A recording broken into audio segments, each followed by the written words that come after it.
In the name of Allah the most gracious the most merciful. अस्सलाम वालेकुम। आज हमारा टॉपिक ऑफ डिस्कशन है कार्बोहाइड्रेट। इससे पहले हमने बायोमॉलिक्यूल में वाटर का डिस्कशन किया। आज हम कार्बोहाइड्रेट जिसको चीनी कहते हैं आम जुबान में, या जो मीठे जितने हैं तो वो सारे इस ग्रुप में आते हैं कार्बोहाइड्रेट में। अब कार्बोहाइड्रेट को हम प्रॉपर कैसे डिफाइन करेंगे? Carbohydrates are polyhydroxyaldehyde or polyhydroxyketones or their derivatives। Carbohydrate क्या है? ये पॉलीहाइड्रोक्सीएल्डिहाइड है। पॉलीहाइड्रोक्सीएल्डिहाइड का मतलब ये है, हम ये ग्लूकोज का एग्जांपल ले लेते हैं कि इसमें बहुत सारे हाइड्रोक्सिल ग्रुप है, एक से ज़्यादा हाइड्रोक्सिल ग्रुप है, इसलिए इसका नाम क्या है? पॉलीहाइड्रोक्सी। तो एक तो ये पॉलीहाइड्रोक्सी है, दूसरा एल्डिहाइड है या कीटोन है। एल्डिहाइड और कीटोन फंक्शनल ग्रुप है। अगर जैसे इस केस में यहाँ पे क्या है? कीटोन है, एक साइड पे आर है, आर ग्रुप है और दरमियान में कार्बोनाइल ग्रुप है, तो या तो ये पॉलीहाइड्रोक्सी कीटोन है या पॉलीहाइड्रोक्सी एल्डिहाइड है। एल्डिहाइड एक साइड पे कार्बोनाइल ग्रुप होता है, दूसरे साइड पे आर और उस साइड पे एच होता है। तो या तो ये पॉलीहाइड्रोक्सी एल्डिहाइड है या पॉलीहाइड्रोक्सी कीटोन है, या फिर इसका कोई डेरिवेटिव से जो इससे बना हुआ है। अच्छा, carbohydrate are composed of carbon, hydrogen and oxygen. इन तीनों पे मुश्तमिल होता है। ये तीन इसमें लाजमी तौर पे होते हैं, कार्बन, हाइड्रोजन और ऑक्सीजन। जबकि ये मोस्ट एबंडेंट ऑर्गेनिक कंपाउंड है। ये एमसीक्यूज है। अगर मोस्ट एबंडेंट बायोमॉलिक्यूल आ जाए तो वो वाटर है, जबकि मोस्ट एबंडेंट ऑर्गेनिक मॉलिक्यूल जो है वो क्या है? वो कार्बोहाइड्रेट है। तो इसका अब फार्मूला जनरल CHO है। कार्बन है, इसमें हाइड्रोजन है और ऑक्सीजन है, लेकिन याद रखिएगा यहाँ पे जो हाइड्रोजन और ऑक्सीजन का रेशो है वो बिल्कुल वाटर में जो रेशो है H2O में 2:1, 2 उसमें हाइड्रोजन होता है और 1 ऑक्सीजन, वो रेशो यहाँ पे भी होगा। आगे अभी समझ में आ जाएगा। अब इसकी क्लासिफिकेशन करते हैं। जनरली तो कार्बोहाइड्रेट के बारे में हम इतना जानते हैं कि ये मोस्ट एबंडेंट ऑर्गेनिक है। इसका जनरल फार्मूला हमने देखा। ये एनर्जी का सोर्स है। ज़्यादातर जो मीठे हैं वो इस ग्रुप से बिलोंग करते हैं, जितने भी स्वीट्स है वो इस ग्रुप से बिलोंग करते हैं। अब इसकी क्लासिफिकेशन है, कुछ इसमें टेस्ट लिस्ट भी है, तो क्लासिफिकेशन में भी समझ आ जाएगा। एक इसमें है मोनोसेकेराइड, दूसरा है ओलिगोसेकेराइड और तीसरा है पॉलीसेकेराइड। मोनोसेकेराइड जैसे नाम से जाहिर है, saccharide mean sugar, mono mean 1, इसमें 1 शुगर है, यानी ये मोनोसेकेराइड ऐसे सेकेराइड है या ऐसे कार्बोहाइड्रेट है जो मज़ीद सिंपल नहीं हो सकते। ये सिंपल फॉर्म है, इसमें सिर्फ एक किस्म का, जैसे ग्लूकोज है, जैसे फ्रक्टोज है, जैसे गैलेक्टोज है, उसके अंदर एक किस्म का ग्लूकोज होगा, उसको आप फर्दर मज़ीद सिंप्लीफाई नहीं कर सकते। अच्छा, तो डेफिनेशन इसी से होगा कि can not be further hydrolysed into simple form. मज़ीद सिंपल फॉर्म में आप इसको हाइड्रोलाइज नहीं कर सकते। जबकि ओलिगोसेकेराइड को देखो, इसकी अगर आप हाइड्रोलिसिस करें, इसके अंदर वाटर डालें, तो इससे मज़ीद आप इसको सिंप्लीफाई कर सकते हो। और इससे क्या बनेगा? इससे 2 to 10 मोनोसेकेराइड, यानी अगर आप इसको पानी में डालो और हल करो तो ये मज़ीद सेकेराइड आपको देगा। 2 से लेके 10 तक मुख्तलिफ किस्म के सेकेराइड्स आपको ये दे देता है। जबकि पॉलीसेकेराइड जो है, पॉली मीन मैनी, तो 10 से ज़्यादा अगर मोनोसेकेराइड दे तो उसको हम पॉलीसेकेराइड कहेंगे। अनहाइड्रोलिसिस गिव मोर देन 10 मोनोसेकेराइड, ये 10 से ज़्यादा मोनोसेकेराइड देगा, पॉली मीन मैनी। अच्छा, इसका दूसरा डिफरेंस जो है, very sweet in taste. Monosaccharide taste में बहुत ज़्यादा स्वीट होता है, जबकि ये लेस स्वीट होता है ओलिगोसेकेराइड। और जबकि पॉलीसेकेराइड जो है वो टेस्टलेस होता है, उसका कोई टेस्ट ही नहीं होता। Easily soluble in water. Monosaccharide जैसे ग्लूकोज है, फ्रक्टोज है, वो आप पानी में डालो फौरन ये क्या हो जाएगा? ये सॉल्युबल हो जाएगा। तो इजीली सॉल्युबल है, ये स्पेरिंगली सॉल्युबल, ये आहिस्ता या आप थोड़ा उसको शेक करोगे तो सॉल्युबल होगा। और insoluble in water. Polysaccharide insoluble है वाटर में, इजीली सॉल्युबल इन वाटर। अच्छा, थर्ड प्रॉपर्टी इसकी, प्राइमरी सोर्स ऑफ एनर्जी जो है वो मोनोसेकेराइड है। प्राइमरी सोर्स का मतलब है कि आप दे दो तो सीधा सीधा ये एटीपी में कन्वर्ट होगा। जैसे ग्लूकोज आप देते हो, किसी की एनर्जी डाउन हो जाए, हाइपोग्लाइसीमिया में चला जाए, उसका शुगर कम हो जाए, तो आप क्या देते हो? ग्लूकोज, क्योंकि ग्लूकोज क्या करेगा? इसका शुगर लेवल डाउन करेगा। जनरल फार्मूला इसका है CnH2 होल n। इनकी जगह आप कोई भी वैल्यू ले लो, जैसे आपने ग्लूकोज के केस में C6 लिया तो फिर H12 हो जाएगा, O फिर से 6 हो जाएगा, तो C6H12O6। तो n एक वैल्यू है और आप इस जनरल फार्मूले में पुट करोगे तो आपके पास वैल्यू उसकी आ जाएगी।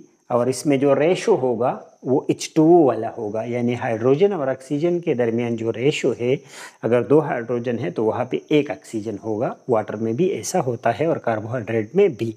इसमें भी एक एक्सेप्शन है, तो आप यहाँ पे एक्सेप्ट लिखो। एक्सेप्ट मीन एक एक्सेप्शन है DNA, डीऑक्सीराइबोन्यूक्लिक एसिड। वहाँ पे क्या है? C6H12O6 की बजाय वहाँ पे O5 है, इसलिए वो क्या है? डीऑक्सीराइबोस है, वहाँ एक ऑक्सीजन कम है। तो DNA जो है वो एक्सेप्शन है, एक्सेप्ट DNA में लिखूंगा। चले, दे आर वाइट पाउडर। ये वैसे तो वाइट पाउडर होते हैं। आप ग्लूकोज को याद करो, ग्लूकोज को देखो, बाजार से ग्लूकोज का डब्बा ले लो, उसके अंदर पाउडर देखो तो वाइट पाउडर ही होते हैं। ओपन चेन स्ट्रक्चर होता है इसका हमेशा व्हेन इन सॉलिड। ये जो आपको डब्बे में नजर आता है इसका ऐसे ओपन चेन स्ट्रक्चर होता है, जबकि when put in water form ring structure. आप जब पानी के अंदर इसको डालते हो तो फिर ये रिंग स्ट्रक्चर बनाता है। They have 3 to 7 carbon. ये बड़ा इंपॉर्टेंट है कि एमसीक्यूज है कि मोनोसेकेराइड के अंदर कार्बन कितना होता है। देखो, कार्बन की अलग बात है, मोनोसेकेराइड की अलग बात है। अगर ये कहा जाए कि ओलिगोसेकेराइड के अंदर कार्बन कितने हैं तो बहुत सारे हैं, लेकिन ओलिगोसेकेराइड के अंदर मोनोसेकेराइड कितने हैं? तो 2 to 10 है, और इसमें 10 से ज़्यादा मोनोसेकेराइड। यह कार्बन की बात हो रही है। इसकी क्लासिफिकेशन नंबर ऑफ कार्बन की बेस पे है, ओलिगो और उसका नंबर ऑफ मोनोसेकेराइड के बेस पे है। तो यहाँ पे 3 to 7 कार्बन है, मतलब या तो 3 कार्बन, जैसे ट्रायोज है 3 कार्बन से बना होगा, 4 से 5 से और 7 तक, हेप्टोस तक ये होगा। And classification is on the basis of this number of carbon. इसी नंबर ऑफ कार्बन को हमने देखा है, अगर 3 है किसी शुगर में तो हम उसको ट्रायोस कहेंगे, अगर 4 है तो टेट्रोस कहेंगे, अगर 5 है तो पेंटोसिस कहेंगे, अगर 6 है तो हेक्सोसिस है, और अगर 7 नंबर ऑफ कार्बन है तो हेप्टोसिस है। तो इतने ही होते हैं ट्रायोस से हेप्टोस तक। इसमें बड़ा कॉमन जो है वो हेक्सोसिस है, जिसमें 6 कार्बन होते हैं, जैसे ग्लूकोज है, फ्रक्टोज है, गैलेक्टोज है। तो इन सब में क्या है? इन सब में ये आप गिन ले तो 6 कार्बन होते हैं ग्लूकोज में। अच्छा, दे हैव ईदर एल्डिहाइड और keto group as a functional group. इसके अंदर जो फंक्शनल ग्रुप होता है वो तो या एल्डिहाइड होगा या कीटोन होगा। अभी मैंने समझा भी दिया डेफिनेशन में कि फंक्शनल ग्रुप या एल्डिहाइड है या कीटोन है। इसके एग्जाम्पल की बात अगर की जाए तो ग्लूकोज है, फ्रक्टोज है और गैलेक्टोज है। ये 3 इसकी एग्जाम्पल है। ग्लूकोज इसका ये स्ट्रक्चर है, गैलेक्टोज और फ्रक्टोज। तो आइसोमर अभी जब मैं पढ़ाऊंगा तो इन तीनों में डिफरेंस भी बताऊंगा। वैसे जनरली अगर आप देखें तो ये एक जैसे दिखते हैं। इसका जो केमिकल फार्मूला है C6H12O6 वो तीनों का एक ही है, तीनों का फार्मूला C6H12O6 है, फिर भी ये डिफरेंट है एक दूसरे से। ग्लूकोज अलग चीज़ है, फ्रक्टोज अलग शुगर है। ऐसा क्यों है ये मैं आइसोमर में बताने लगा हूँ। चलिए, अब ये तो था मोनोसेकेराइड का कि इसको आप फर्दर हाइड्रोलाइज नहीं कर सकते, बहुत ज़्यादा मीठे होते हैं, आप जैसे पानी में डालते हो फौरन ये क्या होता है? ये सॉल्युबल होते हैं। और इसके कुछ example on the basis of number of carbon मैंने आपको बता दिए। अब दूसरा मैं आपको बताने लगा हूँ ओलिगोसेकेराइड। ओलिगोसेकेराइड कुछ किताबों में डायसेकेराइड लिखा होगा, क्योंकि ओलिगोसेकेराइड तो बहुत सारे हैं, 2 to 10, यानी डायसेकेराइड से लेके जो 10 मोनोसेकेराइड तक देता है, वहाँ तक ये क्लासिफिकेशन है। लेकिन इसमें बड़े मशहूर जो है वो डायसेकेराइड है। तो अक्सर किताबों में पूरा ओलिगोसेकेराइड की जगह डायसेकेराइड लिखा है, जो इस क्लास को रिप्रेजेंट करता है। वैसे वो इस क्लास का फर्दर एक क्लास है, सब क्लास है। तो हाइड्रोलिसिस अगर इसकी ओलिगोसेकेराइड की आप करोगे तो 2 to 10 मोनोसेकेराइड देगा। लेस स्वीट है, स्पेरिंगली सॉल्युबल है, the bond is glycosidic bond. देखो हम आगे प्रोटीन में और न्यूक्लिक एसिड में अलग अलग बॉन्ड पढ़ेंगे। यहाँ जो बॉन्डिंग हुआ है मोनोसेकेराइड के दरमियान, उस बॉन्ड का नाम है ग्लाइकोसाइडिक बॉन्ड। ये एमसीक्यूज के लिए आपने याद रखना है कि ग्लाइकोसाइडिक बॉन्ड कहाँ पे होता है, बिटवीन मोनोसेकेराइड्स। अब अगर कोई ऐसा ओलिगोसेकेराइड जो 2 मोनोसेकेराइड को दे हाइड्रोलिसिस के तौर पे, तो हम कहेंगे ये डायसेकेराइड। अगर 3 है तो ट्राइसेकेराइड। इसी तरह पेंटा, हेक्सा, हेप्टा, आगे 10 तक, डीका तक आप बता सकते हो। लेकिन जो मैंने जैसे पहले बता दिया कि डायसेकेराइड जो है इसके अंदर जो शुगर है वो बड़े मशहूर है, और इस ग्रुप में हम उसी को डिस्कस करने जा रहे हैं। तो डायसेकेराइड वो ओलिगोसेकेराइड है जो 2 मोनोसेकेराइड को यील्ड करता है। उसमें 3 है, बड़े मशहूर भी है, हर जगह एग्जाम्पल में भी आप लिखते हो, माल्टोज, लैक्टोज और सक्रोज। ये जो 3 शुगर है ये असल में डायसेकेराइड है। इसके अंदर अगर आप पानी डालोगे तो माल्टोज से क्या बनेगा, 2 ग्लूकोज मॉलिक्यूल बनेंगे, एक ग्लूकोज प्लस दूसरा ग्लूकोज। तो 2 ग्लूकोज किससे बने, माल्टोज से। माल्टोज के बारे में एक आपने ये याद रखना है। दूसरा फ्रूट शुगर, इसका दूसरा नाम क्या है, फ्रूट शुगर। फ्रूट्स में ये ज़्यादा होते हैं ना, तो ये फ्रूट शुगर माल्टोज का नाम है। लैक्टोज को अगर आप पानी के अंदर डालोगे, इसका हाइड्रोलिसिस करोगे तो ये ग्लूकोज देगा। ग्लूकोज एक मोनोसेकेराइड है, प्लस गैलेक्टोज देगा। 2 इसने दे दिए, ग्लूकोज और गैलेक्टोज। तो ये भी डायसेकेराइड हुआ। इसका कॉमन नेम जो है वो मिल्क शुगर है। लैक्टोज कहाँ पे होता है, मिल्क में, तो मिल्क शुगर इसका नाम है कॉमन। तीसरा है सक्रोज। सक्रोज को अगर आप पानी के अंदर डालोगे तो एक तो आपको ग्लूकोज देगा प्लस फ्रक्टोज देगा। फ्रक्टोज बड़ा इंपॉर्टेंट है, हनी में फ्रक्टोज होता है, तो फ्रक्टोज बड़ा इंपॉर्टेंट है। इसमें शेफा है, ये वो शुगर है जिसको सेल में एंट्री के लिए इंसुलिन नहीं चाहिए, तो फ्रक्टोज बड़ा इंपॉर्टेंट है। तो फ्रक्टोज कहाँ से निकलता है, सक्रोज से। सक्रोज के अंदर 2 है, ग्लूकोज भी है और फ्रक्टोज भी है। अगर आप पानी के अंदर इसको डालोगे तो ये हाइड्रोलिसिस देगा। और इसका नाम क्या है, सक्रोज का, टेबल शुगर। जो चीनी आप घर पे खाते हो, जो चाय में डालते हो, वो क्या है, वो असल में सक्रोज है। तो ये भी आपको समझ में आ गया कि ओलिगोसेकेराइड क्या है। 2 to 10 मोनोसेकेराइड देता है। फिर इसके क्लासिफिकेशन में जो इम्पोर्टेंट वो है डायसेकेराइड, और उसके 3 एग्जाम्पल, माल्टोज, लैक्टोज और सक्रोज। और वो जो यील्ड करता है उसको भी आप याद रखोगे, वो बड़े इंपॉर्टेंट मोनोसेकेराइड है जिसके मैं स्ट्रक्चर भी बताने वाला हूँ। ये तो था डायसेकेराइड। अब पॉलीसेकेराइड को पढ़ते हैं। नाम से जाहिर है जो मल्टीपल मोनोसेकेराइड को, जो 10 से ज़्यादा मोनोसेकेराइड को यील्ड करे ऑन हाइड्रोलिसिस, उसी को हम क्या कहते हैं, पॉलीसेकेराइड। ये टेस्टलेस होते हैं, इसको आप टेस्ट करो तो इसमें कोई टेस्ट नहीं होता। इनसॉल्युबल इन वाटर, वाटर के अंदर ये सॉल्युबल नहीं है, ये आप एमसीक्यूज के लिए याद रखो। इसके एग्जाम्पल्स आप लिखोगे तो पॉलीसेकेराइड का नोट्स आपका कंप्लीट हो जाएगा। इसमें सबसे पहले आप स्टार्च के बारे में लिखो, ये इसका एग्जाम्पल है। ग्लाइकोजन के बारे में लिखो, सेलुलोज के बारे में लिखो और काइटिन के बारे में लिखो। ये जब आप 4 लिखोगे तो पॉलीसेकेराइड आपका क्वेश्चन जो है वो तकरीबन कंप्लीट हो जाएगा। तो स्टार्च के बारे में हम जानते हैं। देखो स्टार्च और ग्लाइकोजन एक जैसे हैं, दोनों क्या है, स्टोरेज फॉर्म है। लेकिन जो ग्लाइकोजन है ये एनिमल के अंदर होता है, और जो स्टार्च है, एक इसमें ये डिफरेंस है कि स्टार्च कहाँ पे है, प्लांट के अंदर। प्लांट के सीड्स के अंदर जो ऑयल होता है, और जो स्टोर शुगर होता है, वो ज़्यादातर क्या है, वो स्टार्च है। और एनिमल के मसल सेल या लीवर सेल के अंदर जो स्टोर ग्लूकोज होता है वो ग्लाइकोजन होता है। तो स्टार्च के बारे में लिखो, common in seed of plant, thousands यानी हजारों ग्लूकोज इसके अंदर होते हैं। एक ही दूसरा डिफरेंस आप याद रखो, ये अनब्रांच होते हैं। स्टार्च जो है ये अनब्रांच है, जबकि ग्लाइकोजन के अंदर जो चेन है वो ब्रांच चेन है, उससे ब्रांचें निकली है, और ये स्टार्च के अंदर जो है ये अनब्रांच, इसमें कोई ब्रांच नहीं, ये स्ट्रेट है। Responsible for storage in plant cell, ये प्लांट सेल के अंदर स्टोरेज के लिए रिस्पॉन्सिबल है। ग्लाइकोजन मैंने बता दिया, बाकी वही है, लेकिन एनिमल सेल के अंदर स्टोरेज के लिए रिस्पॉन्सिबल है।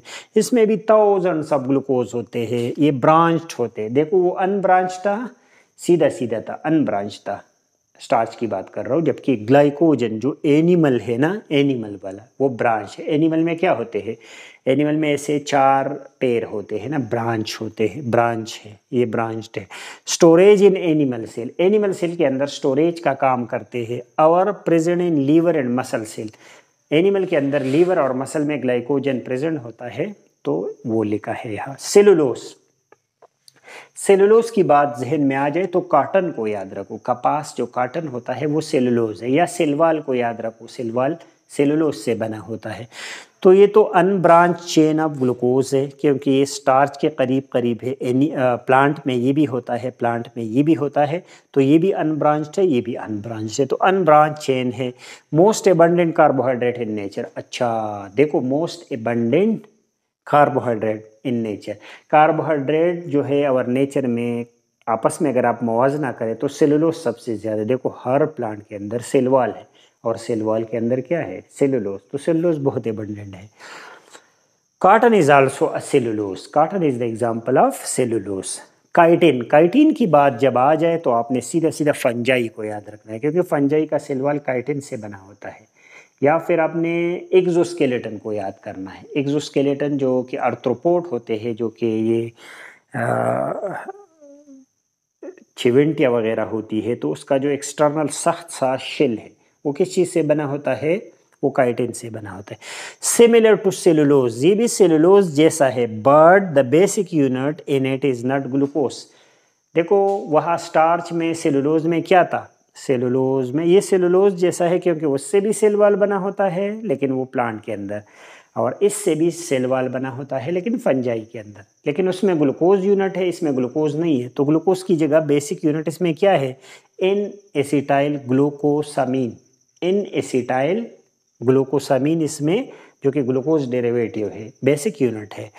Present in exoskeleton of arthropods and cell wall of fungi, fungi के सेल वॉल में या आर्थ्रोपोड्स में ये पाए जाते हैं। तो ये तो था आपका पॉलीसेकेराइड, जो कि अगर आप उसकी हाइड्रोलिसिस करोगे तो 10 से अबव मोनोसेकेराइड ये बनाएगा।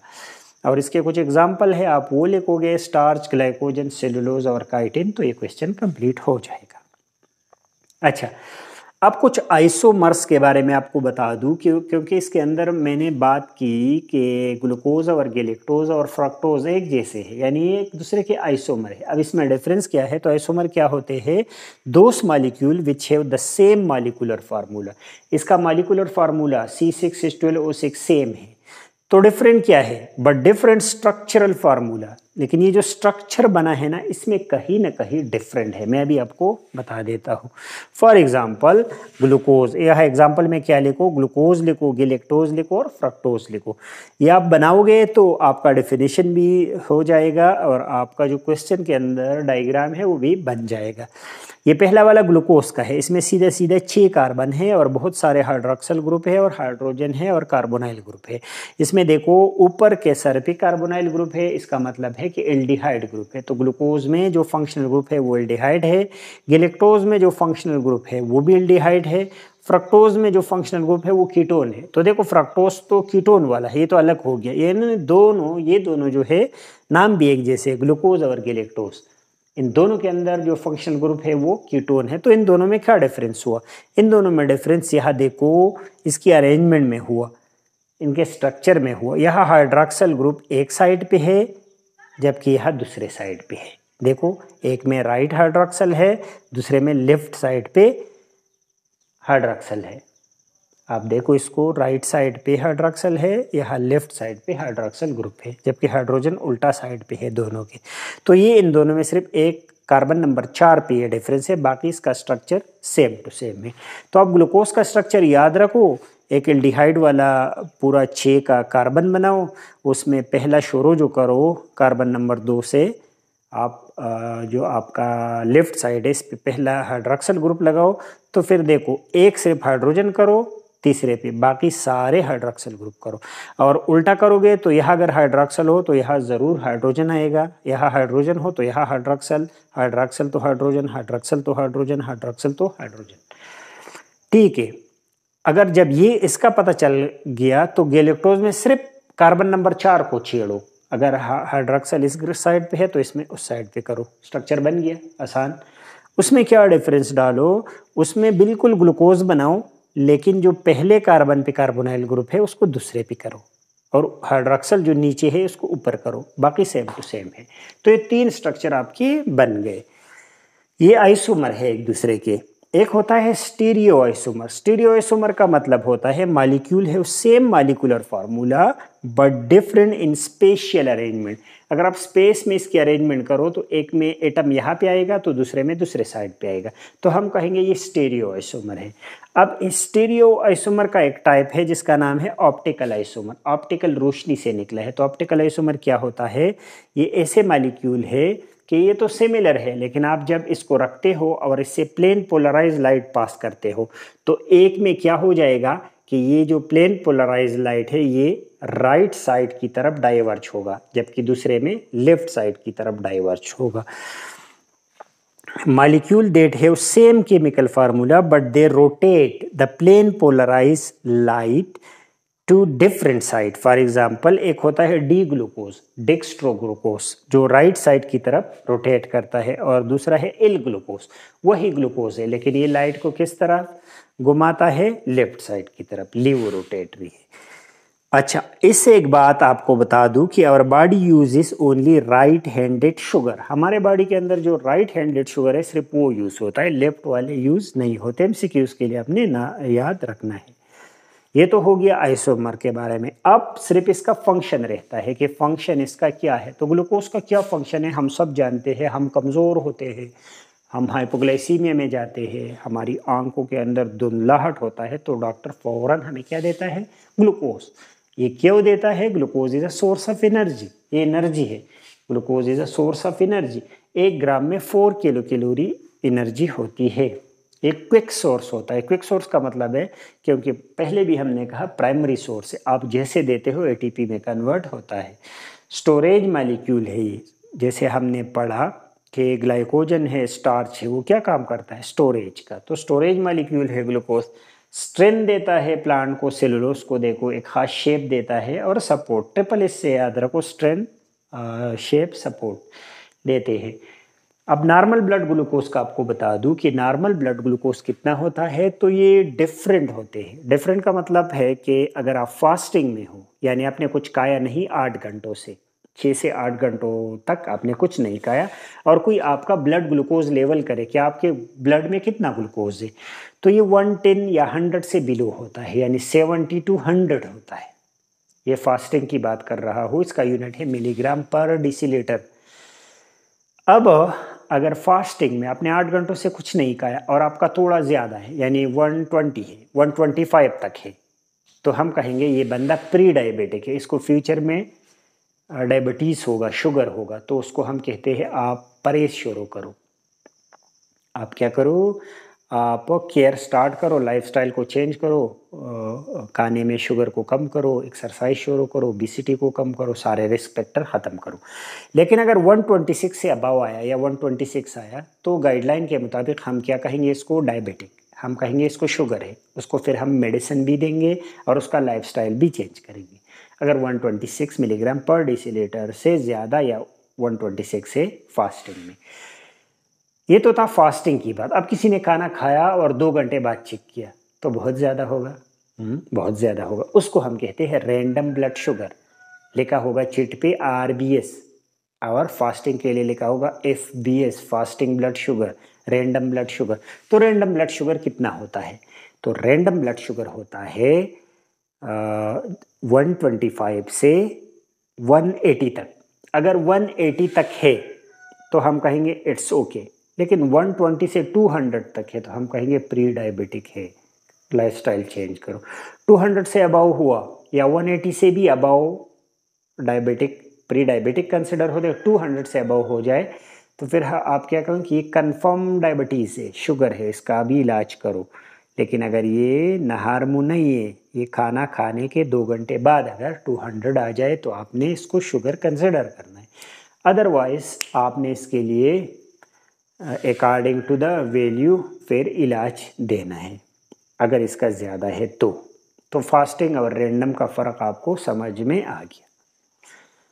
तो नॉर्मल अगर आपसे कोई फास्टिंग पूछे तो आपने अगर 100 का ऑप्शन है आपके पेपर में, क्योंकि आपकी किताब में 100 मिलीग्राम पर डेसीलीटर लिखा है, तो आपने फास्टिंग में ये लिखना है, और रैंडम में आपके किताब में 180 से बिलो लिखा है तो आपने 180 तक नॉर्मल रैंडम ब्लड शुगर लिखना है। ठीक है, आज हमने कार्बोहाइड्रेट के बारे में पढ़ा, लेकिन थोड़ा हमें समझ आ गया कि कार्बोहाइड्रेट से रिलेटेड 2 चीज़ें हो गई। एक तो ये क्विक सोर्स ऑफ एनर्जी है, तो ये अच्छा हुआ, हम जब गेम खेलते हैं तो हम ये स्टिंग पिएंगे। लेकिन बुरी बात क्या है, अगर ये हमने ज़्यादा पिया और हमने एक्सरसाइज नहीं किया और हमने पिया तो क्या होगा, इससे हमें ख़तरनाक बीमारी जो है होगी वो शुगर की बीमारी है, जिसको डायबिटिक मेलाइटस कहते हैं। और शुगर से रिलेटेड एक और कंडीशन आपको बता दूं कि अगर शुगर बहुत ज़्यादा बिलो हो जाए, 70 से बिलो हो जाए तो बंदा हाइपोग्लाइसीमिया में जाता है, 45 से बिलो हो जाए तो ये तो फिर बेहोशी की तरफ जाता है। तो हमें क्विकली उसका इलाज करना होता है, क्योंकि दिमाग क्या कहता है, दिमाग शुगर खाता है। जब दिमाग शुगर खाता है तो हाइपोग्लाइसीमिया से आपने बचना होता है। आपका शुगर लेवल हमेशा 70 से अबव होना चाहिए, बिलो होगा तो आप बेहोश भी हो सकते हो, कोमा में भी जा सकते हो और मर भी सकते हो। होप ये लेक्चर आपको समझ आ गया होगा। नेक्स्ट लेक्चर तक इजाज़त दीजिए। अल्लाह हाफिज़।